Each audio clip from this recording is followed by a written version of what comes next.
শীত আর পৌষ পার্বণে বাঙালির পিঠাপুলি উৎসবটা এই গুড় ছাড়া একেবারেই বেমানান। কিন্তু দেখুন, মাদারীপুরের খোয়াজপুরে এই বাড়িতে সালফাইটের সঙ্গে জর্দা রং দিয়ে এভাবেই খামির বানিয়ে এরপর পুরনো পচা গুড়ের পাটালির সঙ্গে পানি আর আটা গুলছেন, সঙ্গে দিচ্ছেন মিষ্টিকারক চিনি। এরপর আগুনে জাল দিলেই হয়ে গেল সুস্বাদু তবে ভেজাল খেজুরের রসের খামির। পানি ছাড়া করে আমরা জাল দিতে হুক না, এটা তো সম্পূর্ণ আপনার খেজুরের রস তৈরি হইব। তো রস দিতে রস পাই কি? আমি এগুলি পানি দেয়া আর হালকা চিনি দেয়া গোলাই আর ছোট করি। সালফেট দিলে কি হয়? সালফেট দিলে কালা হইলে হয়তো একটু কালার হয়। এরপর সেই টসটসে খেজুরের রসের খামির দিয়ে তৈরি করছেন পাটালি গুড়, যা একেবারে পাক্কা খাঁটি বলে বাজারজাত করছেন রাজধানী সহ দেশের বিভিন্ন অঞ্চলে। এবার রাজধানীর ডেমরায় সেই ভেজাল খেজুরের গুড়েই তৈরি করছেন নারিকেল নাড়ু।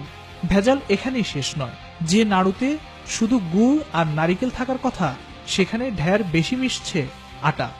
মুখরোচক ভেবে আপনি যে নারিকেলের নাড়ু খাচ্ছেন, দেখুন সেটি কিভাবে বিষাক্ত কেমিক্যালের গুড় মিশিয়ে এবং তার সঙ্গে আটা মিশিয়ে তৈরি করা হচ্ছে। বিশেষজ্ঞরা মনে করেন ভেজাল মিশ্রিত এসব খাবার খেয়ে মারাত্মক স্বাস্থ্য ঝুঁকি বাড়বে। নারিকেলটাও আবার কেমিক্যালে প্রক্রিয়াজাত করা। জাল দিতে দিতে লাসা হয়, তারপর লাসা না দলে কটা ময়দা কি ছেড়ে দিই, তবে হাতে নিলে কি হয় লাসা ধরে, সেটা আমরা লাড়ু বানাই। একই কারখানায় তৈরি হয় আচার সহ রকমারি খাবার পণ্য।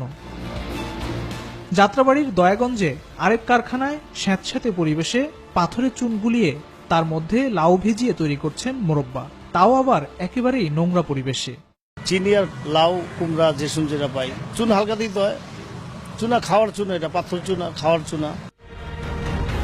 কেমিক্যাল মিশ্রিত এসব খাবার মানুষের কিডনি ও ক্যান্সারের ঝুঁকি বাড়বে বলে মনে করেন এই বিশেষজ্ঞ।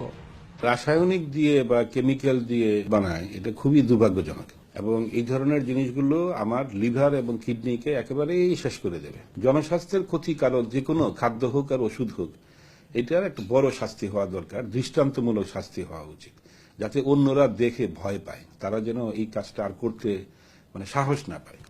খাদ্যে ভেজালের এমন ঝুঁকি থেকে বাঁচতে সমন্বিত উদ্যোগকে একমাত্র পথ হিসেবে দেখছেন নিরাপদ খাদ্য কর্তৃপক্ষের চেয়ারম্যান।